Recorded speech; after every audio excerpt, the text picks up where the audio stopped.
Magandang tanghali mga kalangga. Samahan niyo po kami para sa unang delivery natin.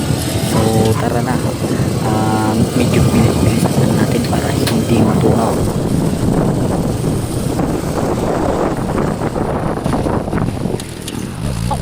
At pumasok na nga tayo sa dito sa itong location na kung saan malapit na yung paghahatid natin. Yun nga lang po, hindi po natin nabidyohan yung pag-abot. At pumiritsa naman po tayo sa ating pangalawang delivery. Medyo malayo-layo po to, so kailangan natin bilis-bilis pa, baka po matunaw. So kailangan na medyo mag-high-speed tayo ng konti. Simulan natin dito.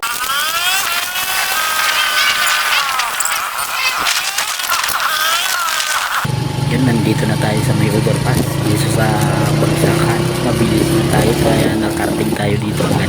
Kaya kailangan pa natin bilisan kasi medyo malayo-layo po yung location natin dito. Kaya bilisan na po natin. 1, 2, 3. At nandito na po tayo.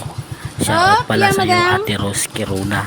Siya po yung pangalawa nating customer na nagpahatid po dito sa Tulay. Ayan. Shout out po sa iyo. At hanggang dito na lang po yung video natin. Pakipalo na lang po. Salamat.